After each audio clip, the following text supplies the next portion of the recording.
How's it going, guys? In this video, we're going to find out what it would take for every single NHL team to trade for Connor McDavid. Obviously, in real life, McDavid is 100% untouchable. I don't think the Oilers would trade McDavid for anything, even if Pittsburgh offered them like Crosby and Malkin. They'd probably still say no, but that's the only trade offer that they might actually think about. As you can see, I have the trade difficulty set to hard here, so should make it as realistic as possible, even though, like I just said, in real life, I don't think Oilers trade McDavid for anything. They'd rather just keep him and build around him rather than, trade him to someone else, and most likely watching him win a cup for that franchise. So obviously we're going to go through every single team alphabetically here and see what it would take for them to get Connor McDavid. And I feel like Oilers fans would probably say no to every one of these trades, but I'm more interested in the fan of the team that's making the trade. Would you do this trade for McDavid, or would you rather keep those pieces? Obviously, McDavid's a very good player, 19-year-old, 88 overall playmaking center, medium franchise potential, first line forward there, still on a rookie deal for 2 more years, makes his value even higher. Just one of the best players in this game, and obviously arguably the best player in real life right now, up there with Crosby. So his trade value is actually just below the max. It's not quite the max for whatever reason. For Anaheim here, I figured we'd have to trade one of Getzlaf or Perry. Decided to go with Getzlaf there as he is a center, so makes it a bit easier. Added Gibson, really good young goalie. That's not enough though, so I figured we have to add a little bit more, trying a first round pick there. That actually gets the deal done. So pretty interesting. They get a first line center back, young franchise goalie, and a first round pick. Arizona up next. Obviously, Ekman-Larsson has to be a part of that deal. I decided to add a first-round pick. Maybe that's enough. Franchise defenseman with the first, but it's not. So I figured we'll try and add, I think, another first-round pick. 2 first-round picks, Ekman-Larsson. That gets it done. Hopefully those 2 picks are good for Edmonton. Otherwise, I don't really know about that trade. Next one here, Bergeron, adding a first-round pick to him. So essentially, I'm always kind of looking at trading a team's best player, and then we have to add on to that best player to get McDavid. Bergeron in the first was not enough. Decided to add Pastrnak here, really good young forward. I've seen him turn into like a 90 in this game, and they do say yes to that trade. Moving next to Buffalo, obviously Eichel has to be a part of the trade. Wouldn't make sense if we didn't do it without Eichel. So what do we have to add on to Eichel to get this to go through? Eichel in a first-round pick seems pretty decent, but Edmonton still says no. They're obviously driving a pretty tough bargain here. I think I added on Jake McCabe here, see if they would do that. They get a good young defenseman back. They're still saying no, so instead of McCabe, I actually added on Kyle Okposo. A lot of trade value, really solid winger there, 88 overall, and they say yes to that. So they pretty much replace McDavid with Eichel, and then get a first and Okposo on top of that. That's probably one of the better deals so far. Next year we have Calgary trying to trade Giordano on a first-round pick. They're saying no to that. I think I added Monahan here with with Giordano, but it's too much salary. So one thing you guys will notice is I actually never change the salaries or anything like that. I only ever make the trade for McDavid. I don't add any other bad players to just kind of allow me to add more players on my side to kind of make the deal better that way. It's always just a straight up trade for McDavid. Right there you can see Flames. 2 firsts, Monahan and Tkachuk, which is pretty interesting. I also never retain salary or anything like that. It's just what would it take to get McDavid? No retaining salary, no adding other players to the trade on Edmonton's side. Just kind of seeing, I guess, what his value is on every single team. So Carolina next, Falk and Stahl there with a first-round pick. They still say no. 2 first-round picks, though, and they're still saying no. They want probably another first-round pick. As you can see, I added a second there, and they were still driving a hard bargain, so I finally added the 3rd first-round pick, and they say yes to that. So they get the number 1 D in Falk. Stahl can play like second-line center behind Draisaitl, or maybe even third-line behind Draisaitl and Nuge, and then 3 first-round picks. Right here, top 100 player in Jonathan Toews. He actually has more value than McDavid. His value's at the max. Edmonton still says no to that deal, so obviously have to add something to Toews. I was looking here, what do I have to add? I seen Panarin had decent amount of value. They wanted Panarin. What they do? McDavid for Toews, Panarin, 2-for-1 trade, and they actually say yes. That's a pretty interesting trade. Toews would be the first line center, Panarin on the wing. Would Chicago do that for McDavid? I'd love to hear from you guys. Next here we have Colorado. Obviously, McKinnon needs to be a part of that trade. They need a first line center going back. I tried adding on a first round pick. That wasn't enough though, so after that I decided why not add on Zadorov, good young defenseman. Still not enough for Edmonton, so I figured we probably have to add in another big piece. I'm trying to add Tyson Barrie there. Really good, playmaking defenseman with McKinnon and a first. They still say no to that. I feel like that was a trade maybe Edmonton would do. I think this trade, the Chicago trade, and the Buffalo trade have been the best so far. As you can see there, it took a 2nd first from Colorado, so a big package there to get Edmonton. Next year for Columbus, kind of hard here to make a trade. Jenner and Dubinsky decided to add on as they wanted both of them. Didn't have that much value, so threw in 2 first-round picks. They say no, though.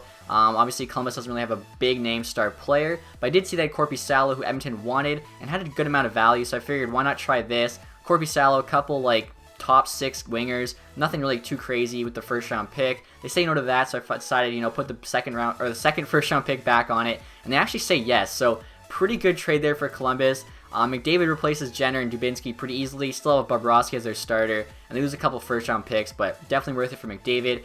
Dallas here trying to trade Jamie Benn 1-for-1, as Ben had more value, but it didn't work. I think even though they have more value, you definitely have to add on a lot to get McDavid. So I tried Sagan and Klingberg here, and they actually say yes to this trade, which I think is a pretty interesting one. Sagan, first-line center, really young. Like, he's still a top player in the league. They're getting back with Klingberg, a really good offensive defenseman. Definitely a trade, another probably pretty good trade if there were to be a good trade for McDavid. Detroit here, this was tough. I was trying to make it a trade to go through. Like Columbus, there's not a lot of players on Detroit that have a ton of value, and they don't have a really good young goalie like Corby Salo. Mrazek, I think, has half the value Corby Salo has, so you can see I'm trying everything here. I'm trying 3 first-round picks, Tatar and Larkin, as I wanted both of those guys. Nothing I was really getting to work. I tried Tatar and Nyquist here, the 2 forwards, or the 2 skaters with the most value. Mrazek had a good amount of value, and they wanted him. 2 first-round picks. They still said no, so I just gave up, and unfortunately, there's just no trade that Detroit can make to get McDavid, which is a little embarrassing. I'm not going to lie as a Detroit fan, but I guess it just kind of tells you I think it is time for a rebuild. We need to get some star players in Detroit. Right here, I'm trying to make a trade with Florida. I'm trading Ekblad and Bukestad. Unfortunately, though, they said no, and Ekblad's Ekblad for McDavid 1-for-1. You're kind of getting one of the best, if not the best, 22 and under defenseman in the game.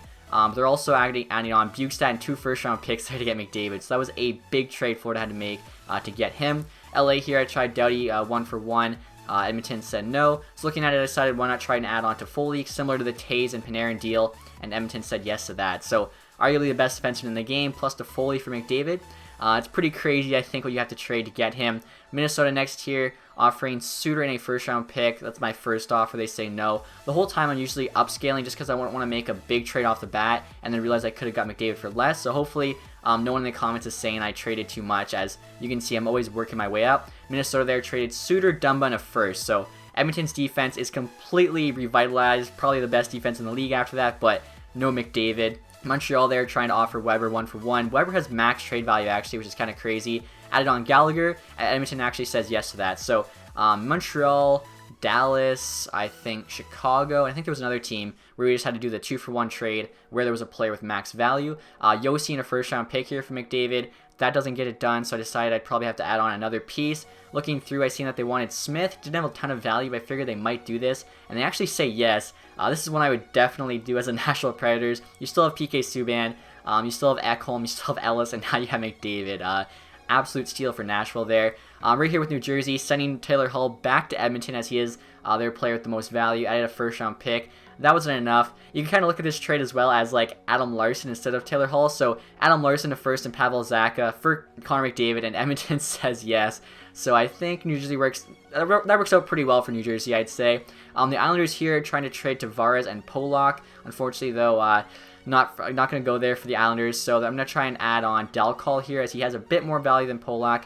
Still no trade, so I figured I'd have to add a bigger piece. Trying to add Tavares and Leddy. Leddy's got a good amount of value there. Edmonton still says no, I think, to this offer. So finally what I did with the Islanders was Tavares and Hamonic. I know Shirley has a hard-on, I think, for Hamonic, and Edmonton actually says yes for that trade. Next year, New York Rangers, trading Zibanejad with Lundqvist. Lundqvist has a ton of value. Edmonton says no to this. I'm actually going to make a couple offers with Lundqvist, and then I realized I don't think they want Lundqvist. Even though he has a lot of value, he's really old, and they probably know he's not going to be good for that much longer. Also, their status in the GM mode is a rebuilder, so I think that definitely plays into effect what players are willing to take back and how they value certain players. So I'm trying McDonough here with Zibanejad. They say no to that trade. I decided to add a first-round pick onto that, and I think that actually got it to go. So McDonough, Zibanejad, and a first-round pick. I think that's a pretty good trade there for the Rangers to get Connor McDavid.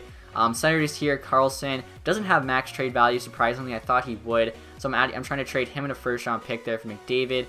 Seems to be pretty equal value. For whatever reason, Edmonton does not want Erik Karlsson, the best offensive defenseman in the game, so Ottawa's going to have to add on more. So I figured why not try and add on Brown there. It's a good, solid center. Could turn into first line center, I should say, in the future. Edmonton actually says yes to that trade. So Karlsson to first and Logan Brown to get McDavid. Like I was saying, in real life, what would it take? Could that go for McDavid? I don't know. Definitely not right now, but maybe I don't know, 5 years in the future if Draisaitl turns into the absolute beast or something. I highly doubt it, though. Philly here, Giroux, Provorov, and a first-round pick gets the deal done, so solid trade for them. And next here we have the Pittsburgh Penguins. I'm going to see if they'll do Crosby for McDavid 1-for-1. Like a bunch of other guys, Crosby has a max value, but he's also better than all those other guys. So I feel like there's a certain point where everyone has a max value, but Crosby's probably still worth even more than them. So Crosby for McDavid 1-for-1. Edmonton still rejects that trade. Like I was saying, I think Crosby and Malkin would probably get it done in real life. Probably Crosby and Letang also might get it done in real life. Probably the only team that could get McDavid is Pittsburgh Penguins by trading Crosby. But as you can see there, it actually only took Crosby and Sprong to get McDavid. I shouldn't say only, but that was a very, very small add-on just to kind of show you. I think Crosby does have the most trade value of any player in franchise mode. Next year we have San Jose trying to trade Burns and Bodker. That's not going to go through though. I seen that Pavelski and Vlasic also had the same value as Burns, but I figured to make it more realistic, I feel like if Edmonton's trading McDavid to San Jose has to trade Burns. Like there's no way to do that trade without Brent Burns. So next here we have Burns, a first round pick, and Bodker. They say yes to that, which still isn't that much of an add-on. Bodker's not that great, and the first round pick, you never know what that's going to turn into. Same deal goes here for St. Louis. Pietrangelo and Shattenkirk for some reason have the exact same value as Tarasenko. I feel like Tarasenko should probably have max value. Pietrangelo is probably good where he's at. Shattenkirk should have a bit less, but for whatever reason it's the same. Obviously though, if Edmonton's trading McDavid to St. Louis, they need Tarasenko back. So what do we have to add on to Tarasenko to get this trade to go through? Tried Tarasenko and Stastny there, didn't work for money reasons. So Tarasenko, Parayko, and a first round pick is what I'm going for here, and Edmonton actually says yes to that. So that's a pretty decent trade too. I mean, they get back one of the best scorers in the game, a first round pick, then a good young defenseman in Parayko. Tampa Bay here, Stamkos 1-for-1 for McDavid. It's not going to happen. So I tried adding on Vasilevsky, solid young goaltender, and that trade actually goes through. So that's pretty interesting. I think Stamkos has a ton of trade value in franchise mode as well. Again, he's a guy that has the max, and I think he still has potential. So like him and Crosby, I think usually go like 1 and 2 in the fantasy draft. That kind of helps you kind of figuring out what they're valued at. So Toronto here, I'm sure a lot of fans are probably saying Matthews for McDavid's a fair trade. You know, Matthews could be better than him. I don't think that's the case though. I think you definitely have to add on to Matthews in order to get McDavid. So Matthews a first round pick and Marner. I bet you a lot of Toronto fans would definitely not want to do that, but Edmonton actually rejects it. So what's going to take here? I'm going to try trading Matthews and Riley. Arguably their best forward. I think their best forward and their best defenseman. Edmonton still says no. Matthews, Riley, and Marner. Edmonton would have too many skaters. So now we're going to try Matthews, Riley, and a first round pick. And that actually gets Edmonton to say yes. So that is a lot for Toronto to give up. Matthews, Riley, and a first. I'm kind of interested most from the Toronto fans. Would you do that trade for Connor McDavid? I feel like that one might be the most controversial. Next year for Vancouver, I didn't think Vancouver would actually be able to make this trade happen, similar to Detroit. But as you can see, Thatcher Demko has a ton of trade value. I feel like he's definitely overrated. Like, he has so much trade value for an unproven goaltender. Like, I know he's a good prospect, but I think that trade value is a little ridiculous on him. Might be a little bit of Vancouver bias there. I know EA says they don't have any, but I don't know. So Tanev, Hutton, Demko, and a first round pick. Basically just makes Edmonton's defense very good, gives them a franchise goaltender and Demko and a first round pick. They say yes to that one. Next here, trying to trade Ovi for McDavid 1-for-1. Edmonton declines that, so I decided why not try and trade Backstrom instead. The center there, kind of like Dallas, I decided to go with Sagan instead of Ben. I'm also adding on 2 first round picks. As you can see, they reject the first one, but they actually end up taking 2 first round picks. I feel like Washington would do this trade 100%. 2 first round picks to upgrade Backstrom for McDavid is definitely worth it, I think. Every single day of the week. Next year with Winnipeg, obviously Bufflin probably has to be part of the trade. The most value on the team there. I wanted to do Bufflin and Scheifele, but too much salary. So kind of like Calgary there, you have to work around the salary, trying to make the most realistic. I'm not retaining any cap, not adding players to the Edmonton side. So here I'm trying Bufflin, Ehlers, and a first round pick. And Edmonton actually says yes to this, which I think is pretty crazy. Winnipeg might be the team that works out the best from this trade. Actually, Winnipeg and Columbus. Columbus essentially trades like 2 decent forwards and then a prospect goalie and 2 first-round picks for McDavid. So they don't really lose much at all. Like, they're even better this year. Same goes for Winnipeg. Like, they lose Bufflin. They still have a solid defense. Ehlers they can make back. Like, the first line of Wheeler, McDavid, and Laine is absolutely ridiculous. And finally, guys, here, just for fun, I decided to see what it would take for Las Vegas to trade for McDavid. So I'm using my team I had. Right off the draft, I decided to go back and load the first season. Right here, I'm trying to trade Korpisalo, Mueller, Greg Ranko, and a first-round pick. For McDavid there, Edmonton says no. Surprisingly, like, Edmonton wanted a lot of the Las Vegas players, which I think helped in getting a deal to go through. Tried adding a second first-round pick there. They're still saying no. So what I decided to do instead was actually use Marc-Andre Fleury, as he has more value than Korpisalo, even though they don't want him. So I figured it might work out better. Mueller, Greg Ranko, 2 firsts, and Fleury, and they actually said yes to that. So I'm kind of pissed off because I could have traded for McDavid in that first season, and that would have probably made things go a lot differently. I think I ended up trading Fleury for like Hanifin and Liljegren, who both maxed out at like 84, 85. Mueller and Greg Ranko both maxed out at 85. And then the first round picks, one was Nolan Patrick, who was a bust for us, even though I know he turns out for a lot of people, just didn't for me. And the other one was like an AHL player. So 2 busts, and then 4 players that ended up being like 85 overall. It's kind of what that trade was for McDavid. I definitely wish I made that trade, but obviously I guess I'll learn for the future. So hopefully you guys enjoyed this video. Again, I'd love to hear from you guys. As a fan of your favorite team, like if you're a fan of Colorado, if you're a fan of Buffalo, whoever, especially like those trades that were pretty close, would you do that trade as a fan of that team? I'd love to hear from you guys. Obviously I'm a Detroit fan, so I can't make a comment because Detroit was the only team that could not trade for Connor McDavid. Even Las Vegas get that trade to go through. But hopefully you guys enjoyed this. Again, it's all for fun. In real life, Edmonton's not trading McDavid. He's probably an Oiler for life. But anyway, guys, enjoyed the video. Leave a thumbs up. Thanks for watching, guys. Have a nice day. Goodbye.